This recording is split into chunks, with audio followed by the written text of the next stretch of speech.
County Board of Supervisors to order, please. We will start with the Pledge of Allegiance. Please remain standing following the Pledge of Allegiance. Will be a silent moment of reflection. I pledge allegiance to the flag of the United States of America and to the republic for which it stands, one nation, under God, indivisible, with liberty and justice for all.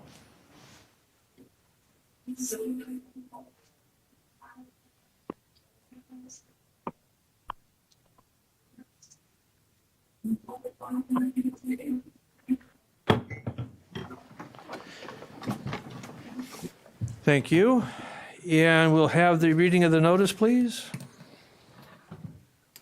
An educational meeting of the Marathon County Board of Supervisors will be held at the Marathon County Courthouse Assembly Room, 500 Forest Street, Wausau, on Thursday, February 22nd, and the agenda was duly signed and posted. Thank you. And I would like to request everyone, please silence your cell phones and any other electronic devices as to not be an interruption to the meeting. And I thank you for your compliance. And we'll move on to roll call, and I'd ask everyone, please sign in.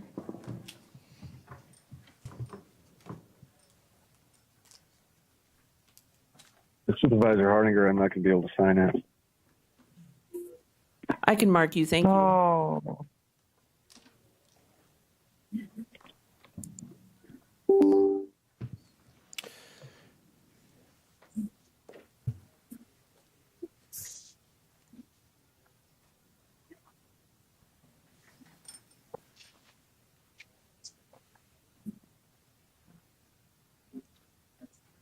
Thank you. And I'd like to welcome all of the visitors that we have this evening. And thank you for your interest in Marathon County government. We will proceed on to item number 7 on the agenda, and that is public comment. We did have 3 individuals who would like to address the board, so we will provide them up to not to exceed 15 minutes. First up is Mr. Dean Beck. Mr. Beck, if you would, please come up to the podium or up to the microphone and address your comments to the chair, and we will provide you the opportunity to speak. Well, thank you for allowing me to speak. Oh, we need to turn the mic on just a second. There you go. There we go. Thank you. Thank you for allowing me to come this evening and speak. I have most of the board members here probably don't know I'm Town of Easton's chairman. I've been in contact with the zoning people over this proposal, the large assembly ordinance. I just have a few concerns on it. We do have experience as a town with an event center that we have had troubles in the past with previous owners. So this kind of strikes a little bit of a nerve. I've read this packet multiple times.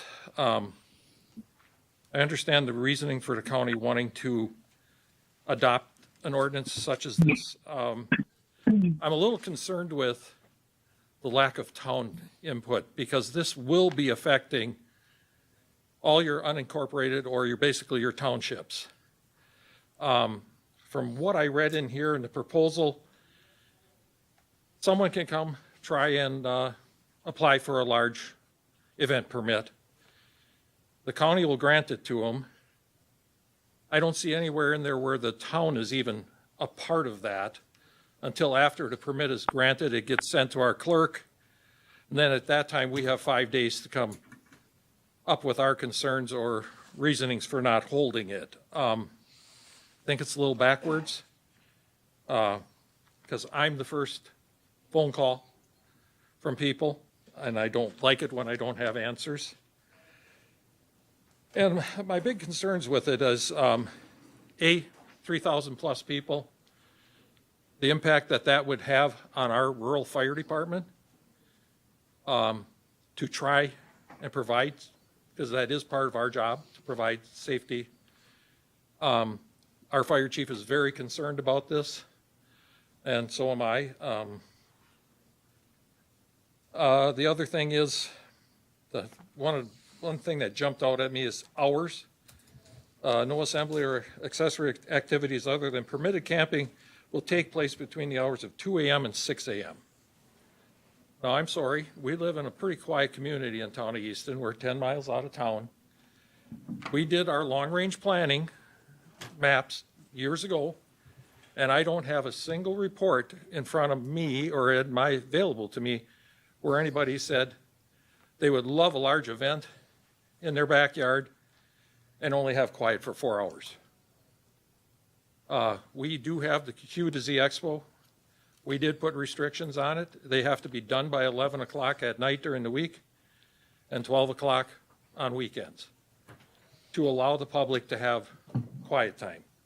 I don't believe 2 to 6 in the morning is adequate for anyone that's going to be, and if this is going to be an outdoor event where there's going to be music or, I mean, it can be anything with that amount of people, 4 hours isn't adequate for anybody that's going to be within hearing distance of it. And the sound is going to be, sound travels extremely far. When they have an event in the Q to Z Expo inside, I'm 3.5 miles from it. I can hear it in my house. So if this is going to be outside, that would be very concerning. I did talk with Shad and them in the back, because we are a county zone town, and because we do have that event center. I was just reading this, and it looked like then they would be able to hold this large outside event and not really even have, it'd be allowed. It's one of the allowed. We don't allow any outside music or outside alcohol. So I'm going to need clarification that is, are we going to be overridden on this? Or, I'm not opposed to outdoor events, but I mean, I just want some reassurance that this stuff will be considered, and I realize these have to be on broad terms. Because we issued a liquor permits, we don't have any open permits. I don't know, does this mean we will have to issue a temporary liquor permit for an event like this? And are we as a town able to put restrictions on or not?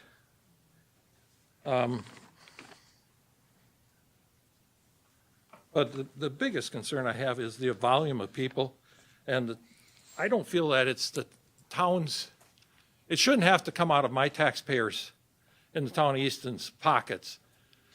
And we have a full volunteer fire department. You're asking an awful lot if you allow something like that we would have to provide that safety for that event and first responders. And that's a major concern to me because, and also the people's right to have quiet around them. I just wanted to bring those points forward. Thank you very much. Thank you. Next, we have Bernie Kramer.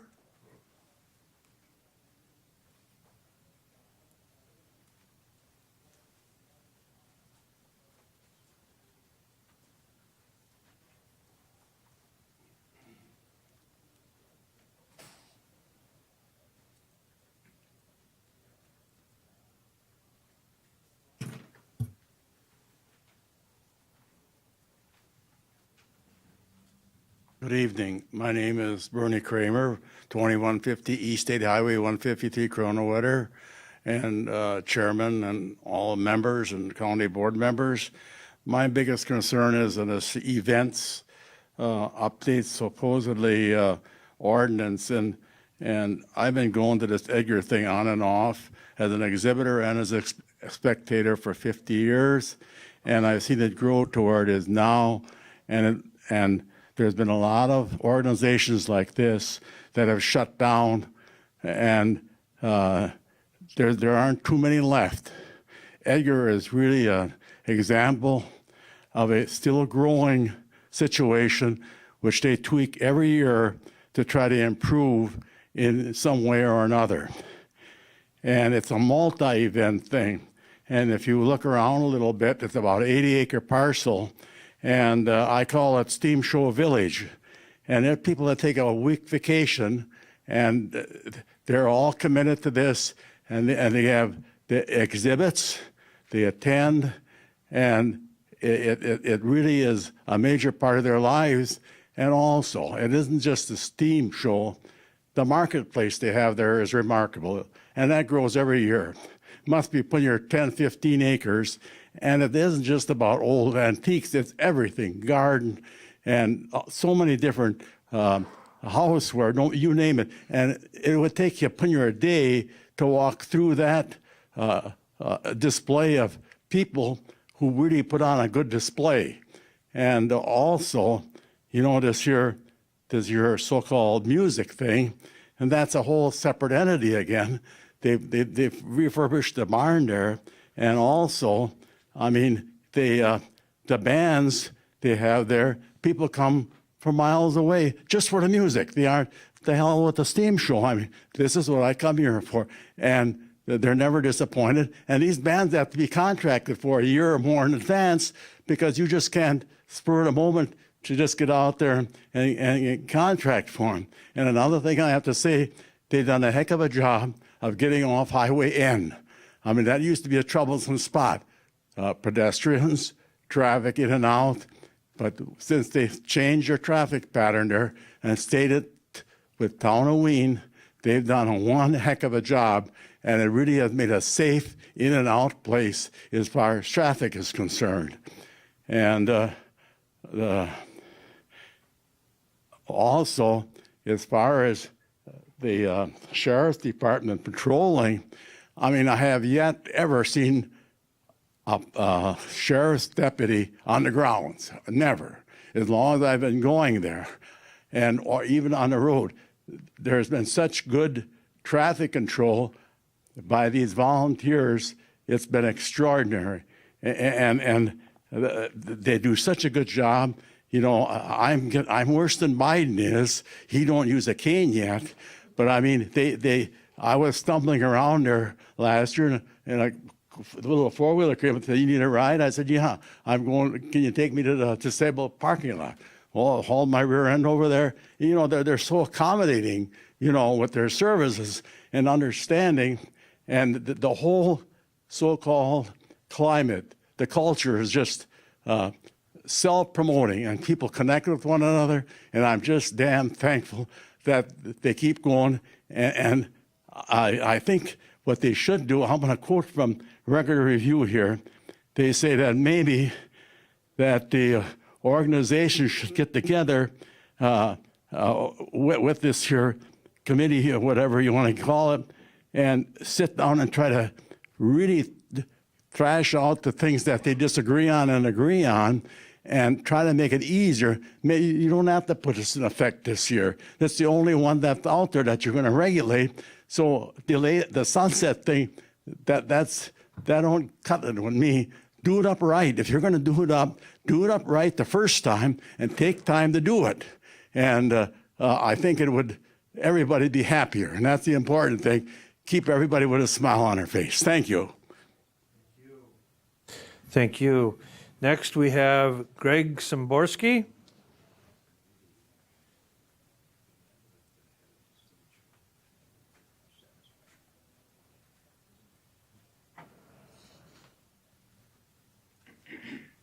I'm Greg Samborski, 128880 Thomas Hill Road, Edgar, Wisconsin.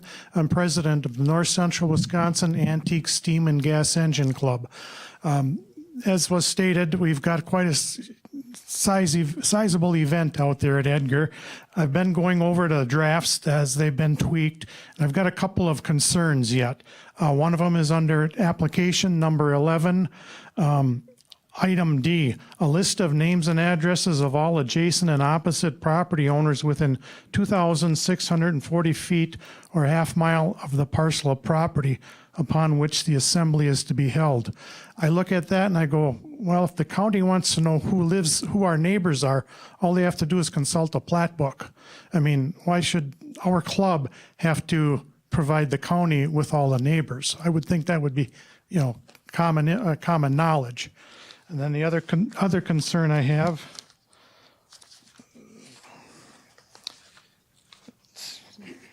So under item 13, under insurance and indemnification, item A, an agreement which shall indemnify and hold harmless the county or any of its agents, officers, servants, and employees from any liability or causes of action which might arise by reason of granting this license. Such agreement is included in the application certification portion of the application document that is required to be signed for a completed application.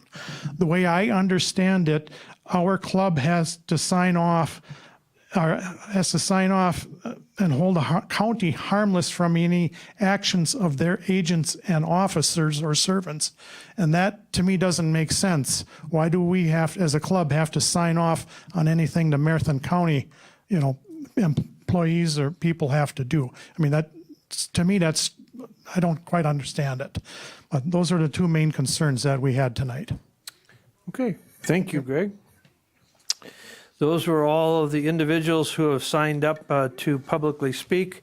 I will inform the board that I've had a request from the Chair of Public Safety and the Chair of Infrastructure, the two committees that had moved this ordinance forward, to pull the ordinance. So the ordinance is going to be pulled at this point and will not be discussed by the board. We still will have the presentation on the ordinance, on the Assembly's ordinance, but the ordinance is still going back to those committees for additional work at this point. So again, just letting everyone know that the board will not be taking this up as a final product. The ERC committee had not forwarded it yet, voted and forwarded it to the full board, but those other two committees had, and our rules do not allow one committee to trump the other committee, so our board rules required it to come forward when it was moved forward by the two committees that it was. But those two committee chairs have requested that they pull the ordinance and send it back for additional work. So we will, that just to be clear, that ordinance will not be discussed. It'll still go back to committee for further work. We will move on then to educational presentation and/or reports, and we'll start with item number 8A, standing committee chairs or designees. Any standing committee chairs or designees? Supervisor Seefeld? Thank you, Mr. Chair. The EED committee is changing their date to Wednesday the 6th to provide a speaker to come in and talk about another digester that's coming into the county. So the committee members that are on my committee, please tell Kelly if you can make it or not. But as I was informed earlier, we will have a quorum for it, so the meeting will be held on the 6th. Thank you. And that will be the 6th at 1 o'clock. Yep, 1 o'clock. Thank you. Any other standing committee chairs, persons, or designees? Okay.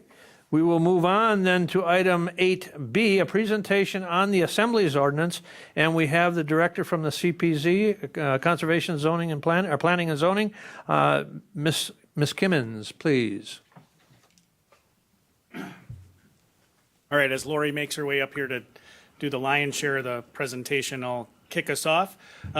So much like the public comment to start, I think it's a good opportunity for discussion today. Mr. Chair, thank you for laying out the process, kind of that we're going back to have more discussion with each of those three committees that have been part of the discussions to this point. But I just wanted to kind of start with kind of the work that's been done to ensure that more board members have the opportunity to provide feedback through this process, because as was alluded to, I think everyone has approached this with the idea that we really do want to have the best ordinance in place. And I'll talk about it a little bit, that we do have one in place, but for a wide variety of reasons, we need an update. But kind of the impetus to all of this is this idea that we want to make sure, as was alluded to before, we're balancing the concerns of the adjacent landowners and communities and the towns and other municipalities that have significant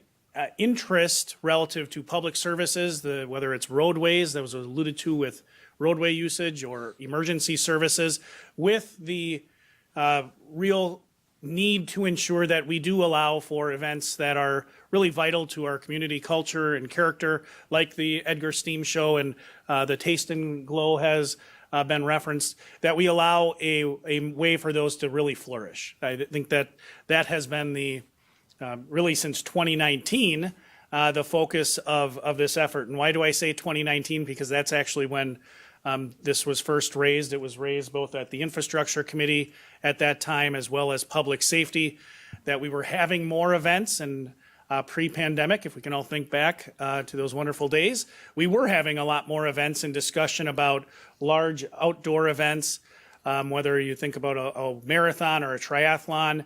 And this, what was brought up to the administrator at the time, I was the deputy, was how do we make sure we're ensuring that, again, we're balancing those different interests that are at play. And initially, it wasn't clear that we even had an ordinance, but through that process of discovery, we found we do have an already existing ordinance, 12.04. So this isn't the county getting into a new area of regulation. 12.04 already exists, but remember before when I said it, we needed to update it? There's a couple of clear reasons why. One, it has within it some provisions that upon legal review from Corp Counsel's office, really just kind of raise some concerns. One thing that we always look at in government, right, relative to events is constitutional concerns. And we wanted to make sure that the ordinance was on solid footing there. And we saw some opportunities to make some changes in those discussions with those committees. And the second piece is that, quite honestly, it had been a long time since that ordinance had been reviewed. I wasn't able to find anyone that remembered a permit being granted or even reviewed. And that was bolstered by the fact that the process laid out in the ordinance refers to a committee that hasn't existed for a long time. So we needed to take a fresh set of eyes and look at this. And I want to just kind of walk you through what that process has been. So those, again, substantial revisions.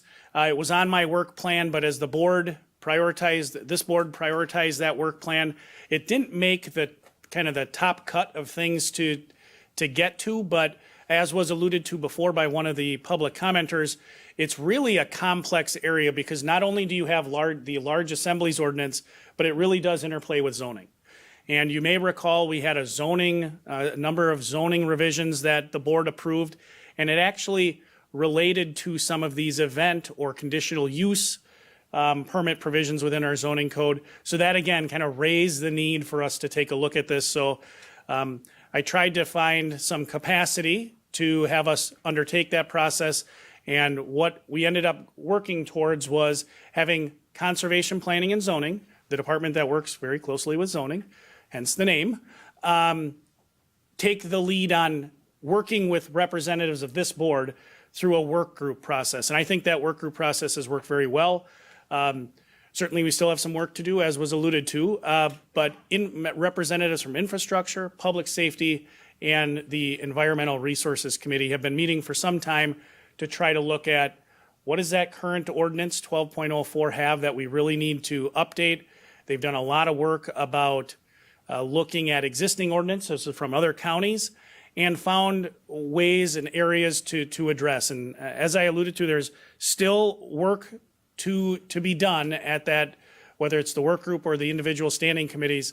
But I want to leave you with, before I turn it over to Lori to talk through kind of the process that has taken place and some of the key features. At the end of the day, this is a policy question for the board. This is not a staff recommendation to regulate or not. The board is already, you have an existing ordinance in 12.04. These are kind of the iterative decisions that have come through that work group process and have been presented to those standing committees. In either event, if you are asking for, at the conclusion, the ultimate conclusion of this over the next several months, I think our staff recommendation is fundamentally 12.04 needs to be revised. If you choose to not regulate in that area, that is a policy decision you have. You can do so by by striking the ordinance. But as it exists, like I said, there's some, and Corp Council can address this as well, as I'm sure Lori will. There are just some current features of that ordinance that are problematic. So with that, I wanted to end with thanking the representatives from the work group. And the Edgar Steam Show has come to a great number of meetings. Mr. Benke, we almost started to make him a little placard to be at the meetings. He had his own assigned seat. So it was very helpful, and we did get a lot of feedback from the town. So I wanted to end with thank you to all the people that have provided input. But with that, I'll turn it over to Lori to kind of talk through what that work group has done thus far, and certainly answer any questions and get some feedback for those standing committees to take back at a later date.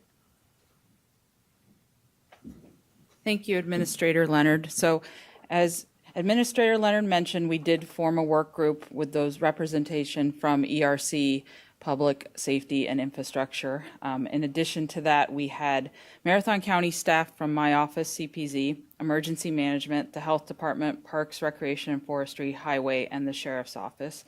And the first thing the work group did take up in their discussions was just to decide whether or not, weigh that issue of regulating or not regulating. We talked a lot about that, and if we were going to regulate large assemblies, what the purpose should be. And also, we also looked at, whatever we create, we want to make sure it's an enforceable ordinance, because as Administrator Leonard mentioned, there are some problems with the ordinance as it exists on the books today. Throughout the process, we also went out to the towns a couple times. We did presentations at the Towns Association meetings in October of 23 and January of 24. We did also send outreach to all the towns in email and letter format, asking them for comments and feedback, and they did submit those to us, and we brought those discussions back to the work group as well to look at changes we wanted to make to the ordinance based on the feedback we received. We've also been presenting to ERC, Public Safety and Infrastructure, in October and February as well. And we did invite the Steam Show and the Taste and Glow to our work group. And as was mentioned, the Steam Show did take us up on that offer and has been attending many of our work groups in the last couple months.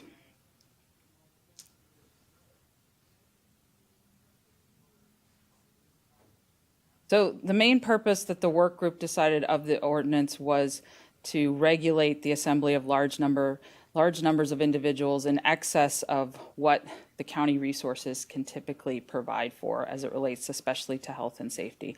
We also talked about another purpose of the ordinance was to make sure when we are regulating large numbers of people, or when we're allowing events to happen, that they're happening in such a way that we're also minimizing adverse impacts to surrounding properties and uses. We felt that was important. If an ordinance was going to exist, we had to take into account the surrounding landowners and properties as well.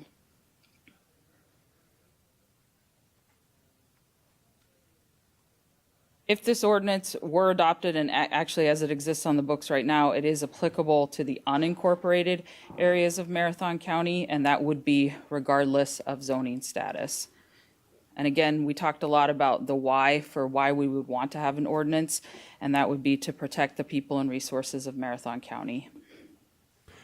I was just going to say the where. Mike, do you want to kind of address, I think one of the questions in public comment is, again, applying to unincorporated areas, there's a legal reason for that. You want to just kind of highlight that? Sure. The legal reason is this is not a zoning ordinance. It's actually an ordinance that's passed under the county's public safety authority. So the county has certain ability to regulate under its public safety power, and that regulation allows the county to regulate in all unincorporated areas, but any areas that are incorporated or have the ability to regulate or not regulate in this area on their own. So the distinction is this is not a zoning ordinance, it's actually a public safety ordinance. So if, just to clarify that point, if you're a city or village, if you don't have an ordinance on the books, that is viewed as an affirmative decision not to regulate in that space, so this ordinance would still not control.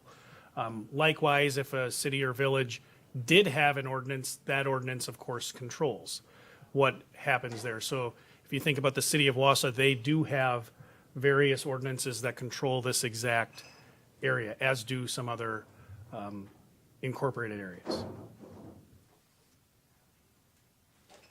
Just stepping back for a second again on the purpose, the other thing that the work group and at the standing committees was discussed a couple times was the idea that the ordinance, if it is to exist, should be for the events that we don't know that are out there as well as the ones that we do know that are out there. So just making sure that we're creating an ordinance that can be a planning tool for events that might come to our county and want to have a large event here so that we can help guide them in how to do that to protect our resources and our people as well.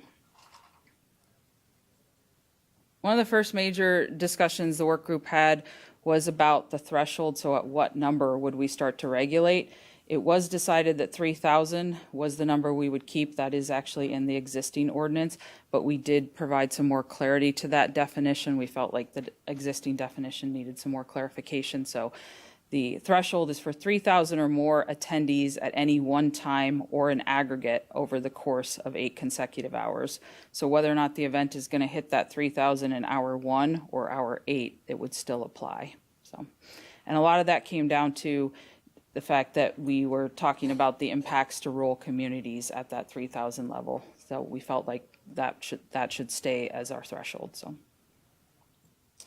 exceptions have also been included in the updated draft ordinance for established places of worship, stadiums, athletic fields, arenas, pretty much any place that is typically holding events, and also businesses where the primary product of the said business is providing a regular event space. So if a business is already correctly zoned to be an event space, then they would be exempt from this ordinance, provided that they have all the other necessary permits they need to conduct their business.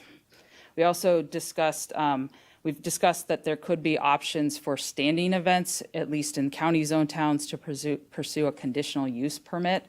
So if that's something like where an event is going to happen every year in certain zoning districts, a conditional use permit might be the right way for a standing event to go as well, so that then this ordinance would not apply to them if the BOA approved them for that conditional use permit. The other exception we talked about was just not charging fees to government-sponsored events held on government-owned property where the proceeds are returned to the government or community. But again, they would still be subject to our ordinance and any other licensing rules and regulations. We just put an exemption in the draft for the fee there.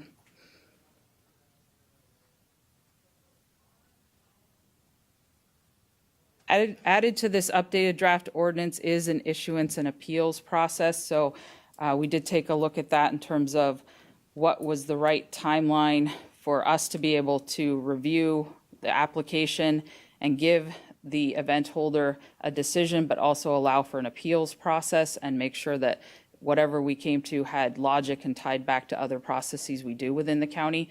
So we did decide on 40 business days. This is 30 business days for CPZ to make a determination on issuing the permit, and then allowing for another 10 business days for someone to appeal our decision. And this would be 40 business days prior to the event being held. In terms of who could appeal in the draft as it stands right now, it could be an individual, group, or organization to whom the license has been denied may appeal. A township can also appeal, and they must again submit that within 5 business days. And it cannot be, the appeal cannot be based on the content, message, or viewpoint of the assembly, so it would have to be based on something related to the health and safety that the appellant is concerned about. And the administrator, we decided the administrator gets the duty of deciding that appeal. And a lot of that came down to time in terms of making sure that a decision on appeal is made in a timely manner so an event can know that they can move forward with their event or not. And so rather than doing it through a committee, it was felt that doing it through the administrator would allow for that to happen. In terms of the appeals process, and this goes a little bit into the implementation, what we've discussed is in implementation, when an application would come into our office, we would notify towns right away that an application has been submitted, and that we would also notify them at the time of that decision and make sure that they understood the appeals process as well. So,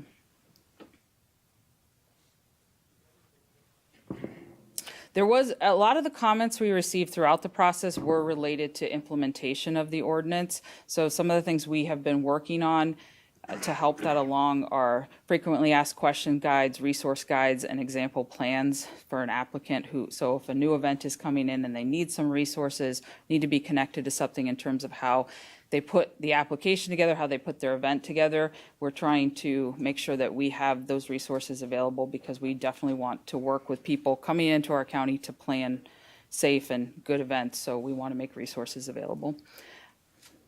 We would have the application come into CPZ and then we would distribute to the applicable departments for their individual review. And the health department permits that would be required for any event for vendors or camping or anything like that would still remain separate from the application, but we would work with the health department to coordinate that permitting process. So our ultimate goal is to make it a one-stop shop for somebody who's looking to do an event. We don't want them to have to go through more paperwork than necessary, so we'll coordinate with the health department to see that we can get that all done, hopefully in one stop versus many. So. And then in the work group, there was a suggestion to evaluate the ordinance in 1 year if it is adopted, or to come up with some kind of evaluation so that we're stopping and taking a look back at what changes might need to be made, what's working, what's not working. Another part of the discussions with the work group and with the standing committees was the fees and the recovery. Right now, as it stands, the fees for an assembly permit live in 12.01 of the Code of Ordinances, and they are on a scaled basis based on the size of the event.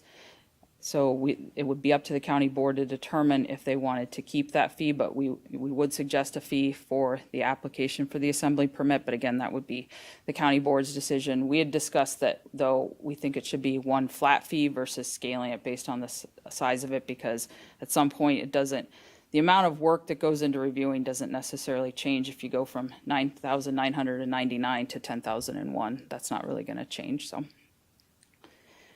The other thing that was discussed a lot was extraordinary services, so impacts to county resources and things like that. If an event was looking to acquire county-owned materials or staff or labor, we've written into the draft ordinance right now that they would need to negotiate that separately with that county department via a separate contract for those services.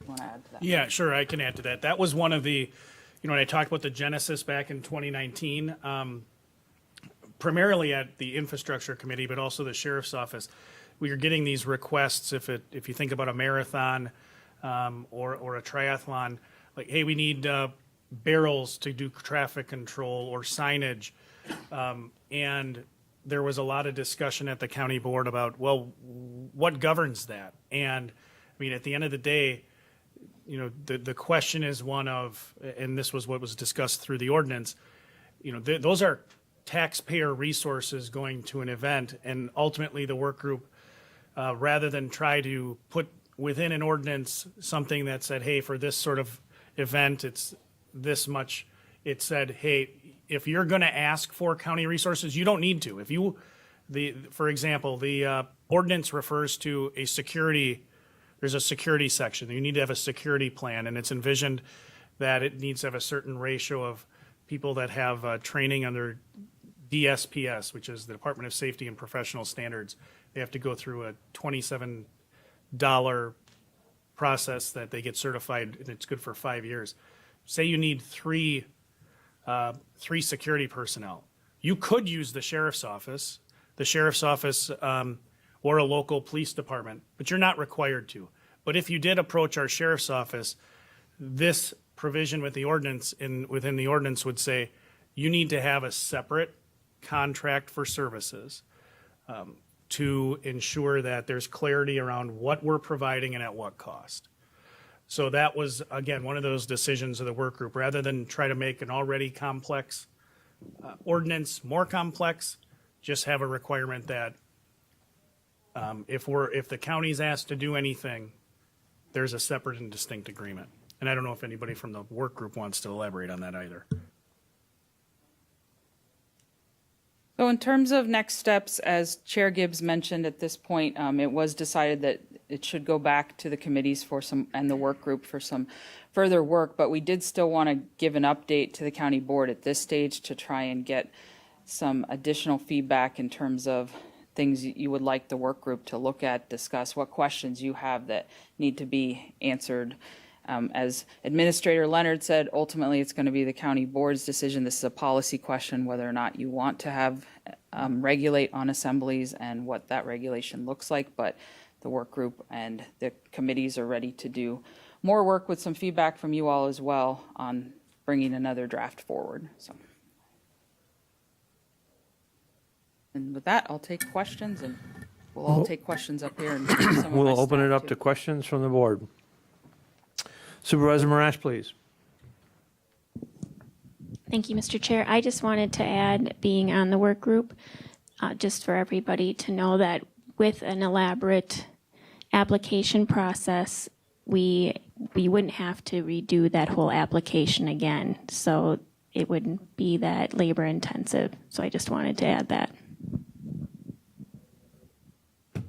Supervisor Oberbeck, please. I just have a question regarding how long, or what is the time period before is the event that one can submit an application? Meaning that a lot of these contracts with different, I guess, people that would provide services or could be a year in advance. And if, say, something happens in June, it may be already June of the prior year. And how do you see the permit, or how long do you see it being valid for? So I guess one, we would say, I'll answer the first part and then I'll look to Corporation Counsel to determine if there's a maximum. But we would always encourage people to submit as soon as, earlier than 40 days for sure, just for planning purposes. I don't know, have we discussed the term of the? The ordinance draft itself does not say, when the permit would be effective. The application would be for instance, if you're looking to get a permit for an event in June of 2025, your application would say, I'm looking for an event on these dates in 2025. I don't think the ordinance requires or says that you have to wait to apply until a certain time. You could apply now for 2025 if you have the information ready. The reason I ask that is just with these contracts, they often have prepayments, and they are not subject to refunds. Once you take that on, you are guaranteed it. So that 40 days from there makes a difference on when you can sign that contract to lock in different providers. So that's of a concern. If a town, it goes through and you get the permit, you're still not going to sign it until the appeal process is complete, that 5 days or whatever beyond. So those are important days for contracts to be signed and the event to go on. Yeah, I think that's a very good point, and I just want to make sure we're answering your question. I don't think there's any date like you want to plan an event in 2028. Hey, the more notice, the better. The reason, one of the areas that we talked a lot about, to your point about the 40 days, is you can't unreasonably restrict the holding of an event by saying you need to apply 6 months in advance.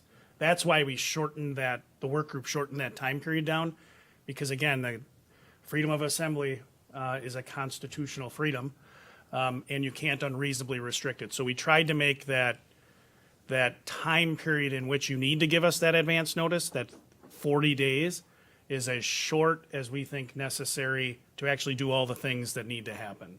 So to your point on the far end, hey, more power to you. We know Farm Technology Days is coming in 2026.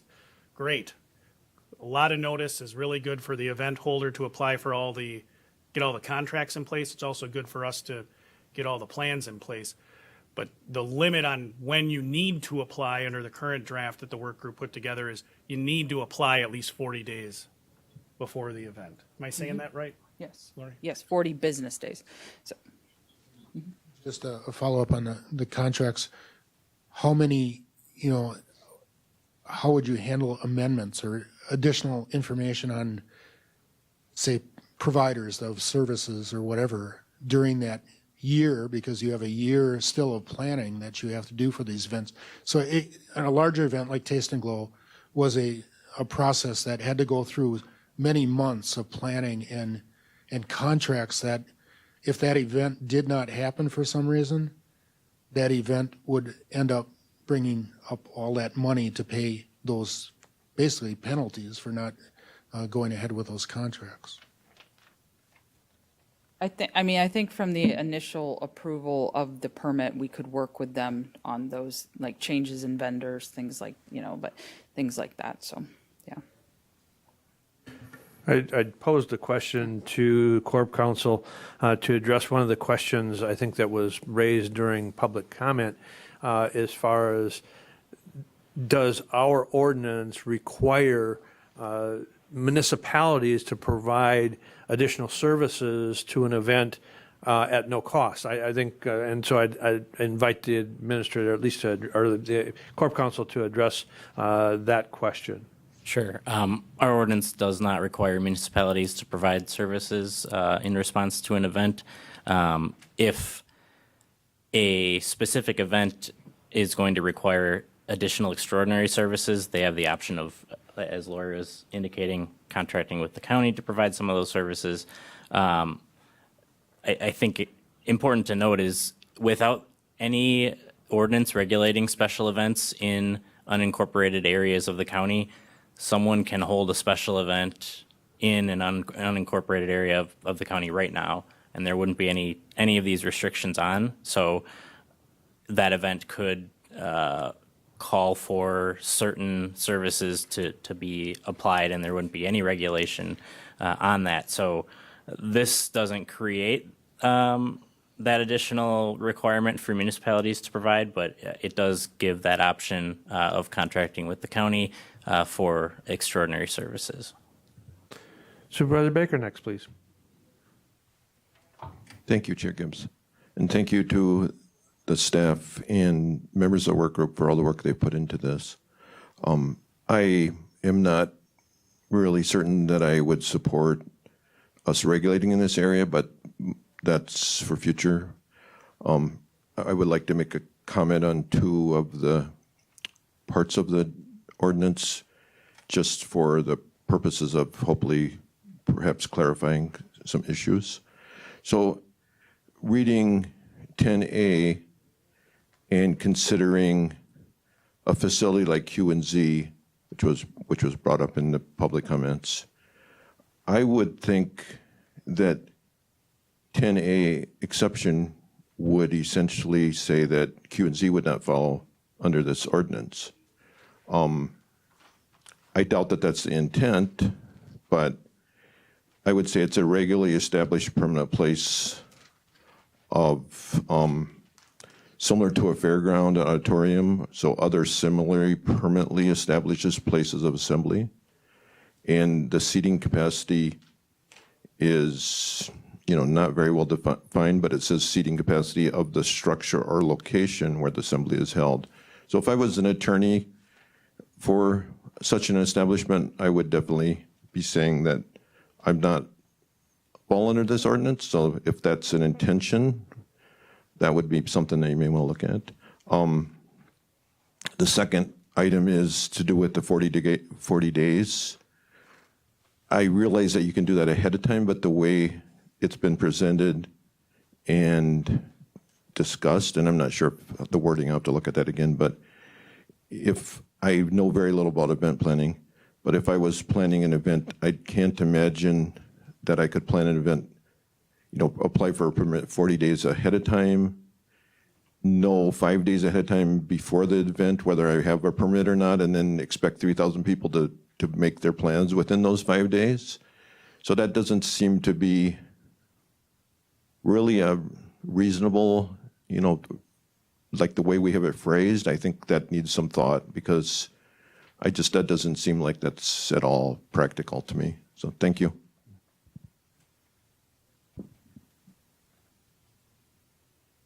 Supervisor Samborski, please. Thank you, Chairman. There was just two concerns I had about I brought it up in the public safety about the pretty high, the fines and that associated with it. And then what was the other one? As was alluded in the public comment, with more township like oversight or whatever, so they have more say in it, because it's kind of applicable to like the townships can be different townships, and I feel like they should have a good say in it too. I guess that's all I got to say. Thank you.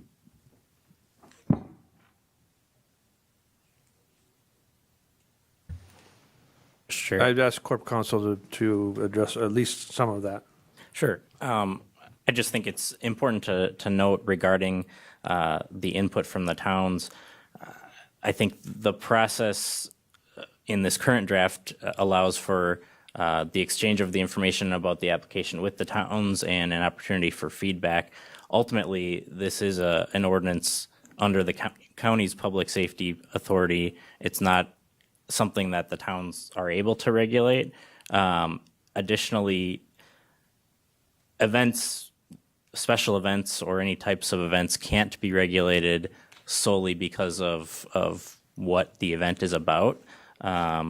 So the type of feedback, I think, would be regarding safety provisions related to the specific event and specific safety concerns that the town would have. I think those would be pieces of input that we'd be looking for from the towns. And I think certainly we can have more conversations about how to make that clearer in the ordinance. And if I can just, thank you, Supervisor Samborski, for the question about the forfeiture in the event of a citation being issued. It was good that we clarified that at public safety, but good to take the opportunity to full board. There's a very wide range. You'll see in section 19, if a forfeiture is issued, and just in terms of process, for those of you that are not overly familiar with conservation planning and zoning's process, I mean, the whole point of this ordinance in a lot of our areas of regulation is, Lori alluded to a planning tool.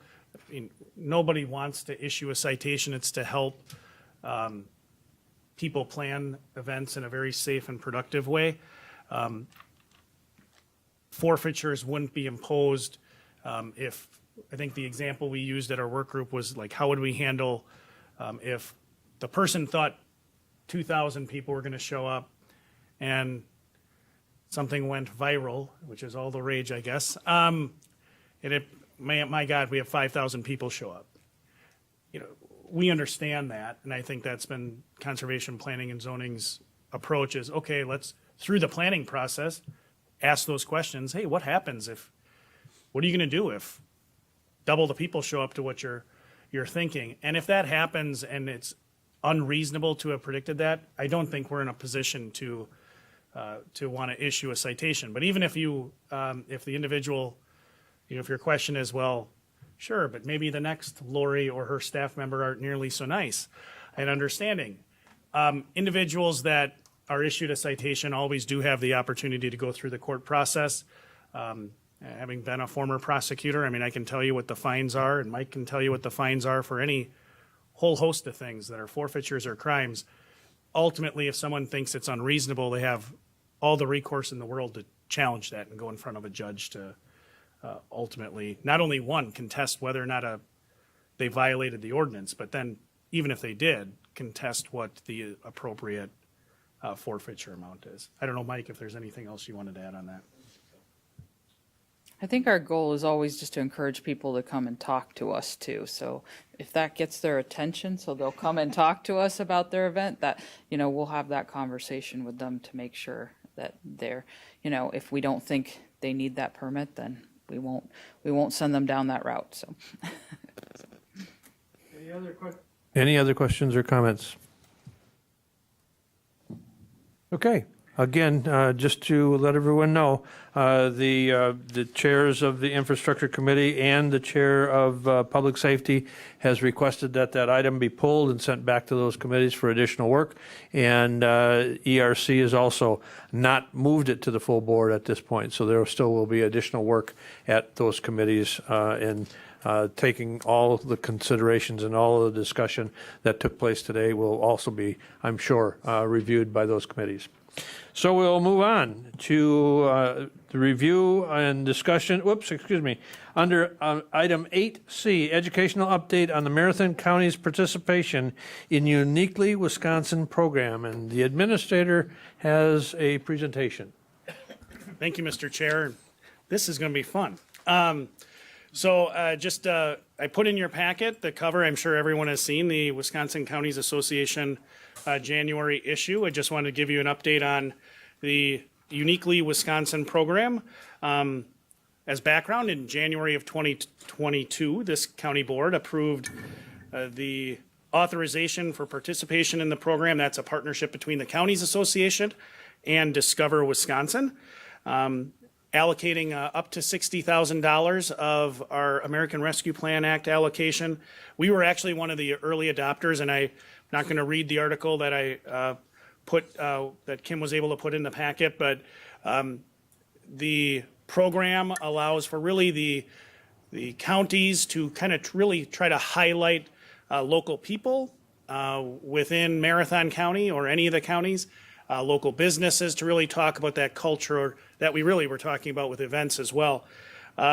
So back in 2022, after the board authorized that expenditure, those $60,000, we did partner with the local Convention and Visitors Bureau. They actually added $10,000 of the $60,000. They funded $10,000, so the county's allocation was $50,000.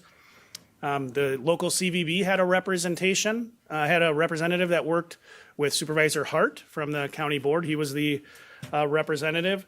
Staff, most notably Sarah Severson from my office, and they worked with the Discover Wisconsin team along with individuals from other counties that participated in that kind of first wave to identify within the themes that Discover Wisconsin was really going for. We came up with 3 videos that were ultimately produced. One is the small business success story, Timekeeper's Distillery. The second was Preserving Hmong Culture, Life After War.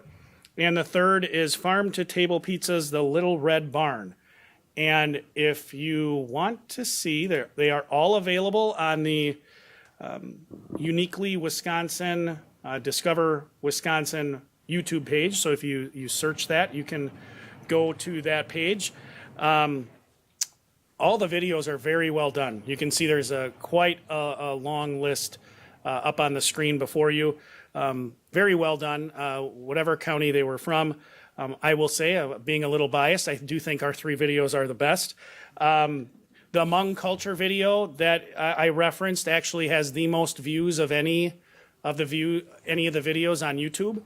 And of course, from the cover that I showed you in the packet, you can see that the Farm to Table Pizza video that I'm going to play for you in just a minute, that actually won a regional Emmy for Discover Wisconsin. And perhaps you would ask, well, how often does Discover Wisconsin win Emmys? And this is the first one that they've ever won in their history. So quite the honor. And I want to first give a lot of credit to the forethought of the county board.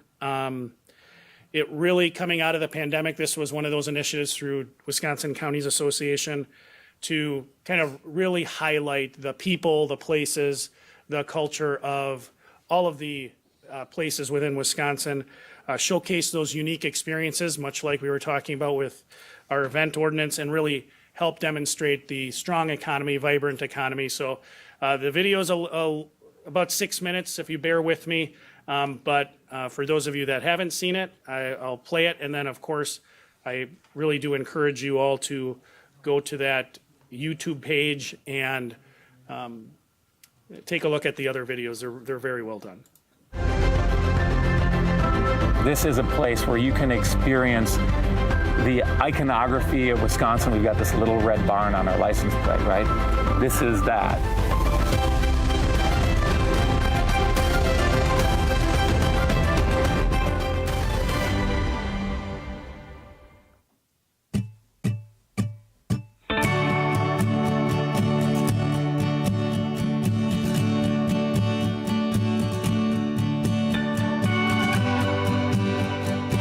I was raised on this farm. I was born here and I grew up here, and I fell in love with the farm.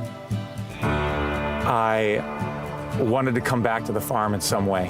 And as a student at UW-Madison, I saw the potential of the local food movement with the Madison farmers markets and the rise of the CSA movement, community-supported agriculture. And I thought, this is what my farm could be. And so in 2006, I bought 80 acres from my parents and moved back to reinvent it from a conventional 50-cow dairy farm into an organic produce farm.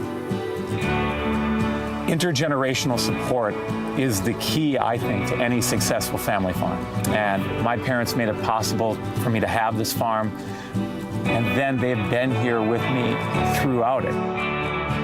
My husband's so happy his farm, which was his father's farm, is in good hands, and it's very successful, and it's so much more fun than a dairy farm. We get to come here on Friday and Saturday night and eat pizza and drink beer and talk to people, and we really appreciate how hard he works at this and makes it into a wonderful place for people. Pizza, pizza, pizza. We're just going to fill another one up. We need a bushel for pizza, and we need I want a bushel for the market.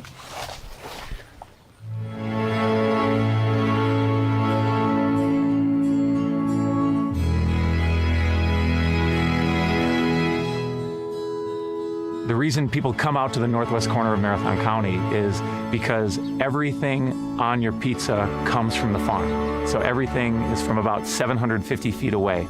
I raise the wheat, grind it to flour, I make it to dough, I raise all the tomatoes for sauce and other toppings like the basil and eggplant and the fennel, and I raise mushrooms, and I raise about 120 pigs a year, and they're all just right behind you as you sit on the lawn and get this farm-to-table pizza baked in a wood-fired brick oven. So it's farm-to-table on the farm.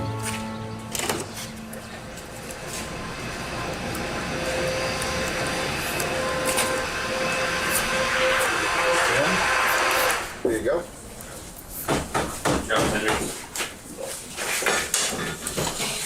Now we need to put that in a little tray. All right. Next. What's on the list? The cheese is done. Beef, check, check, checkity, check. Fennel's done, right? Do we have to do anything with the mozzarella? Or is it good? Fresh mozz, we're just going to cut it in half. It's pre-cut.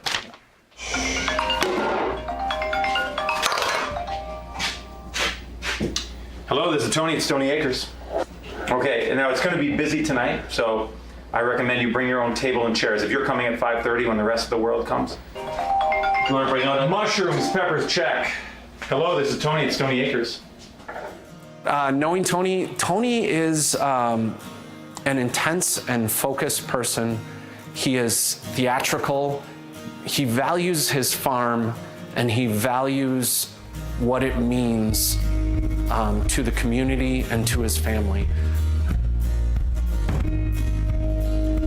So for Tony and this place to be on the cutting edge of bringing organic food, bringing healthy food options to people, local diversified agriculture is a wonderful thing. And it's obviously grown tremendously in the last 16 years that I've known Tony, and I expect that it's going to continue to grow.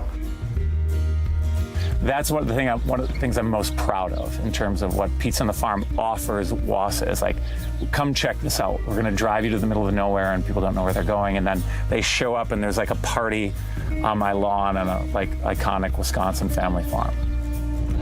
Ladies and gentlemen, on behalf of my crew, I'd just like to welcome you so much to Stony Acres Farm, where everything comes from the farm So be sure to encourage the tomatoes on your way out. We've got 2 special treats for you tonight. The French have this phrase called terroir, or the flavor of place, and that is exactly what Pizza Night embodies for Marathon County. This makes the geography of where we live and who lives in it that much more meaningful. This is a destination to get to in Wisconsin. This is a place where you can experience the iconography of Wisconsin. We've got this little red barn on our license plate, right? This is that. This is where I'm from, and this is my home, and this is my place. I want to make it special to people who live here and people who would want to visit here.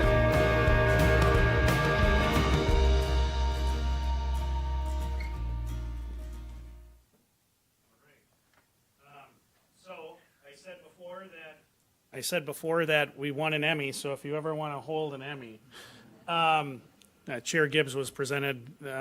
Chair Gibbs and I were presented this at the recent Wisconsin Counties Association. It's heavy. So coming up, and I think again credit to the county board for seeing the value and partnering with the Counties Association to really kind of again rebound from the pandemic and utilize this program. But just wanted to pass along the kind of success we've seen from that program. And if you can't find how to get those videos, just let me know and I'd be happy to send you a link.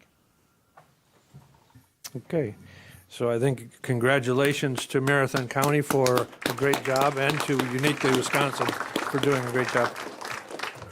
As Lance mentioned, we were called to the stage unbeknownst to us at the legislative conference by WCA and presented with the Emmy. It was quite unique that even after the presentation, I had a producer of local videos came up to me and commented. He said that is one of the finest videos that he had seen of that character made in a long time. So I think it speaks volumes to the producers, and it speaks volumes to the board for its foresight in assisting in rebounding after the pandemic and highlighting some of the things that are unique in Marathon County. Questions, comments? Okay, I'm going to take a little bit of liberty because next Tuesday, as the clerk has just made it clear to me, the only thing that's going to be on the agenda is going to be the consent agenda with a few items. And so it's one of our rules that says it's an unforeseen circumstance. So I'm going to say and authorize that we have a all virtual meeting or call-in meeting to adopt, rather than to have everyone come in to spend 3 minutes to do a approval of the consent agenda. And so that will be next Tuesday will be a virtual meeting. I will obviously be here with the clerk to run the meeting, but again, we'll be authorizing everyone to attend virtually and not have to drive into the meeting. And I wanted to make that announcement before we go to the next agenda item, simply because some people under our board rules are not allowed to attend closed sessions, and there's normally nothing to report after the closed session. So they may not be back onto the meeting. So I wanted to get that information out to all of those that are virtual. Today, you'll be able to attend virtually next Tuesday. So with that, we are down to item number 10, closed session of the administrator's review of and discussion on Tuesday's meeting agenda items. Under items 9A, the ordinances, we have item 9A1, Town of Holton rezone, John Sundermeyer and Bach Properties, LLC, Ordinance 05-24. Any questions?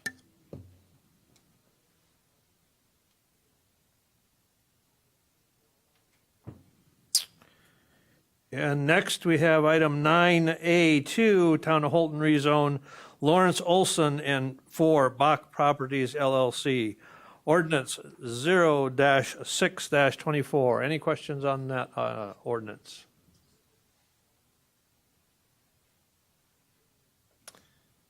Okay, now we are down to closed session. So the closed session is designed under special rule to allow the board to go into closed session to do part of the annual review and annual performance appraisal of the administrator. And so the process is that the board, and we sent out, the Corp Council sent out a review to the full board in the even years and to get the full feedback of the board. The full feedback is then taken by the executive committee and discussed and finalized the product of the administrator's eval and then brought back to the full board in March for the board's consideration. In order to go into closed session, we will need someone to read the motion, and then we would need a second, and then roll call is required. What is the pleasure?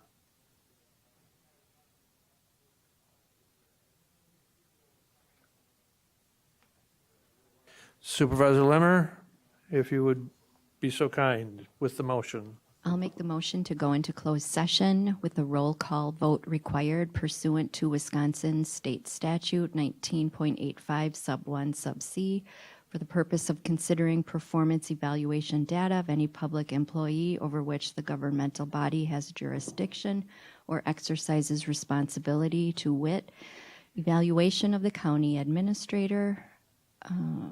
And the second is by Supervisor Dickinson, and I would ask the clerk to call the roll. And we'll ask everyone to please respond to roll call.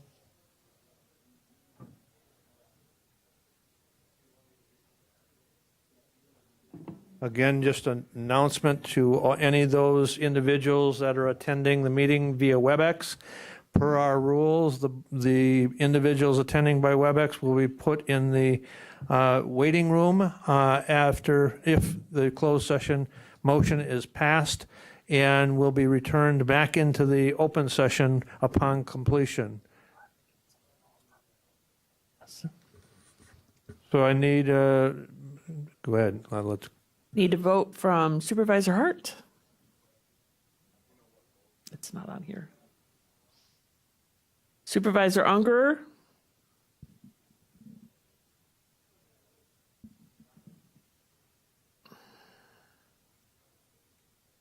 Supervisor Hardinger?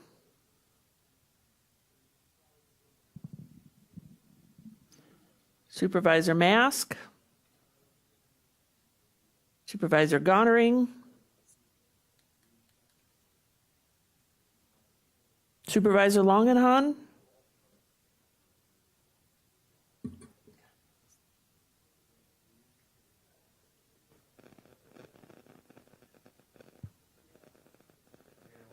And we'll proceed.